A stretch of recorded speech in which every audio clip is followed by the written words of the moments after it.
Somewhere in San Francisco, there's a $350 million skyscraper leaning 28 inches off center. That was the official measure just last year. Not a ruin, not abandoned. People paid millions to live in it, and they still do. We'll get to that one. It's the best story on this list, so I'm saving it for last. But first, let me show you what happens when the most expensive buildings on Earth start doing things buildings really shouldn't do. Start in London, September 2013. A man parks his Jaguar XJ on a street called Eastcheap, goes about his day, comes back, and parts of his car have melted. The wing mirror, the badge, softened and warped like chocolate left on a dashboard. Nobody vandalized it. The building did it. 20 Fenchurch Street, everyone calls it the walkie-talkie, has a curved south face of glass. And that curve, it turns out, works like a magnifying glass the size of a skyscraper. On sunny days, it focused a beam of light onto the street below. Hot enough to warp bodywork. Hot enough that a reporter went down there and fried an egg on the pavement. Actually fried it. The developers paid the driver's repair bill, £946, which might be the single funniest line item in the history of British real estate. Here's the part I can't get past, though. The architect was Raphael Vignoli. Remember that name. He's coming back. He told The Guardian, quote, "I knew this was going to happen." His team had predicted the reflection would hit about 36 degrees Celsius. It hit roughly double that, around 72. That's about 160 Fahrenheit. In his earlier hotel in Las Vegas, same problem, 3 years earlier. So they bolted aluminum fins across the whole south face to kill the beam. And in 2015, the tower won the Carbuncle Cup, an actual award for the worst building in Britain. One judge called it a gratuitous glass gargoyle. The punchline? 2 years after being named Britain's worst building, it sold for £1.28 billion.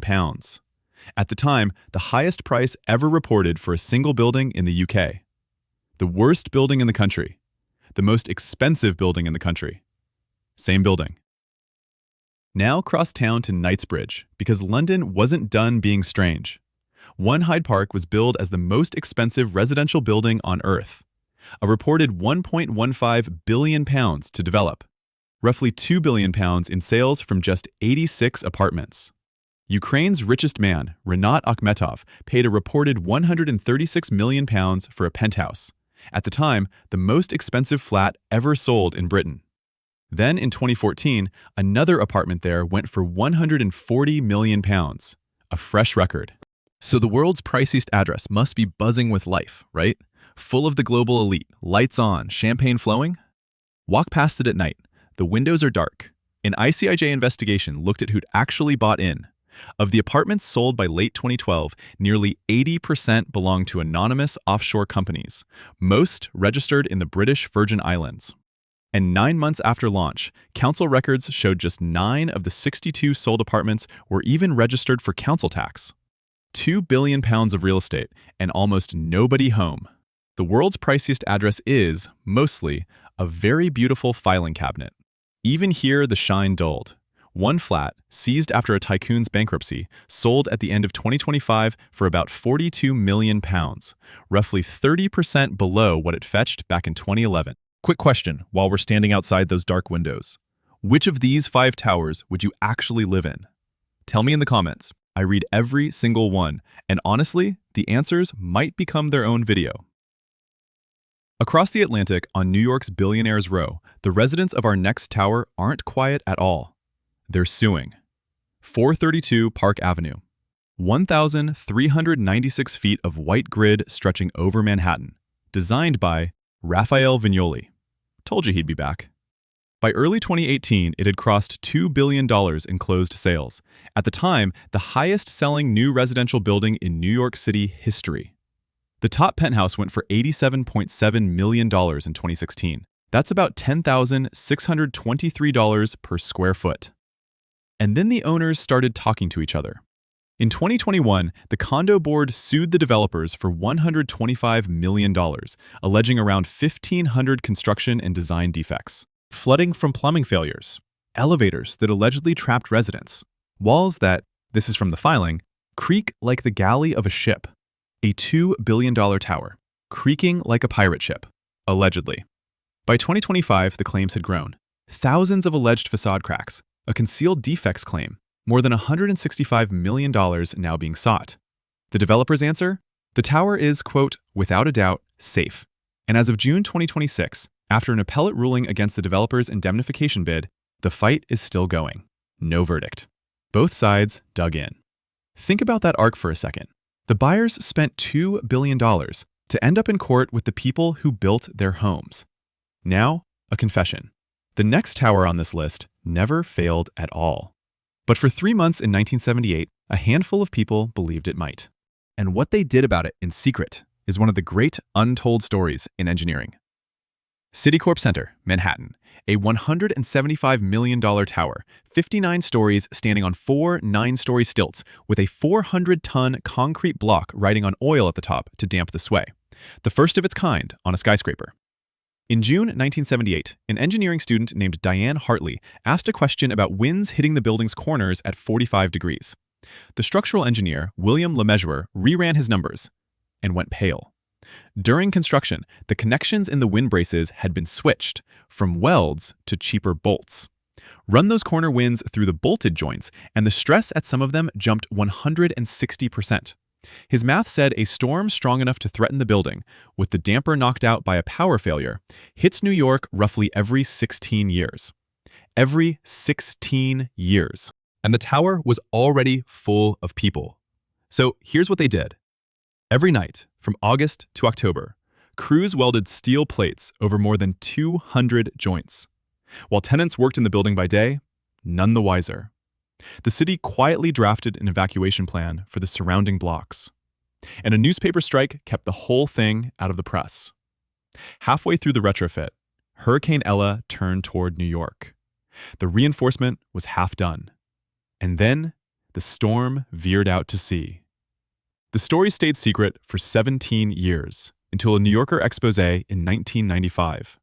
The insurers quietly covered repair costs, estimated in the millions, the true total never disclosed. Citicorp never sued. And decades later, a federal reassessment concluded the danger may have been overstated all along. The rescue nobody knew about might not have been needed, believed necessary at the time. That's the fairest way to say it.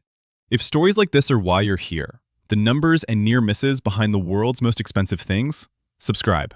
This channel digs up one of these every few days, and the next one's already in production. Which brings us back to San Francisco, the tower I promised you, the one that's still leaning, Millennium Tower. 58 stories, 645 feet, 419 residences at 301 Mission Street. Built for $350 million, opened in April 2009, the tallest residential building in the city.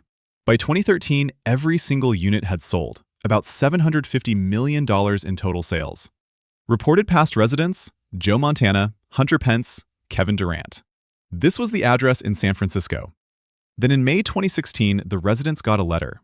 The tower was sinking. Not settling, sinking. It had already gone down about 16 inches, and it was tilting. Roughly 2 inches at the base, over 15 inches out of plumb at the top, according to the lawsuits that followed.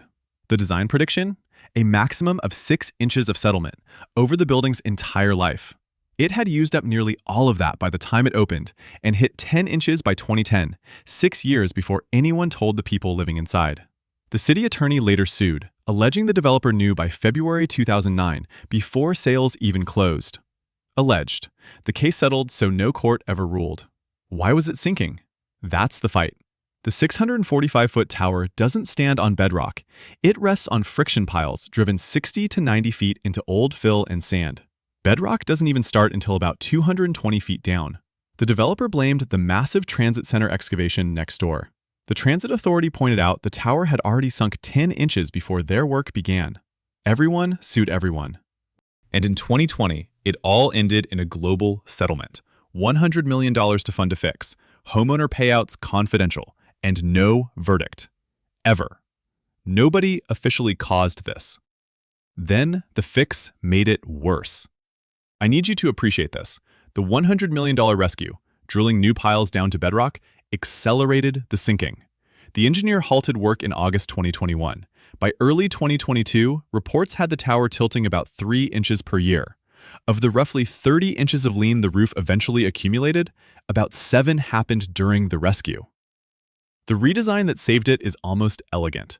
Instead of 52 piles, just 18, socketed into bedrock 220 feet down and jacked to 1,000 kips each.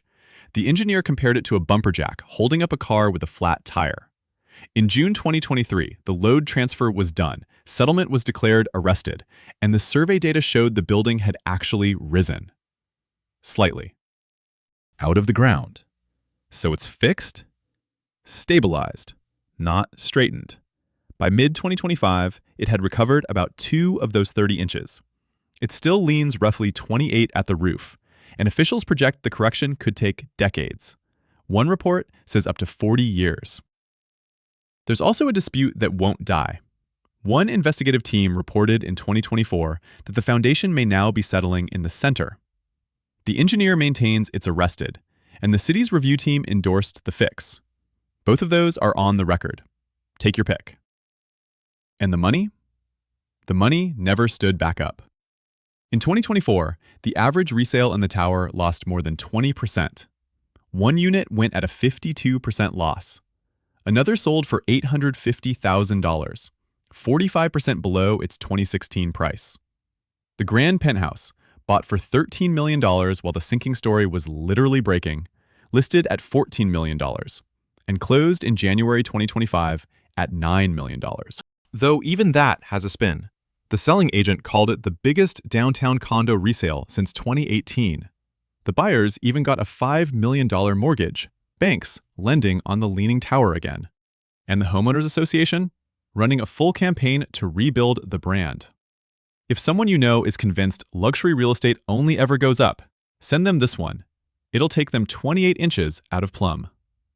Here's the thread running through all 5. The Jaguar got paid for. The dark windows stayed legal. The lawsuits will settle. Even the leaning tower got pinned to bedrock. Money fixes almost everything, eventually. What money can't buy back is the moment before anyone knew, when the beam hadn't melted anything yet, when the tower was just the best address in San Francisco. If this one earned it, hit the like button. It genuinely tells the algorithm to show this to more people like you. And speaking of things billionaires paid a fortune for and came to regret, the strangest one we've ever covered is a yacht, wrapped in gold, worth $4.8 billion, that no one has ever seen, because it doesn't exist. That full story is on screen right here. See you in there.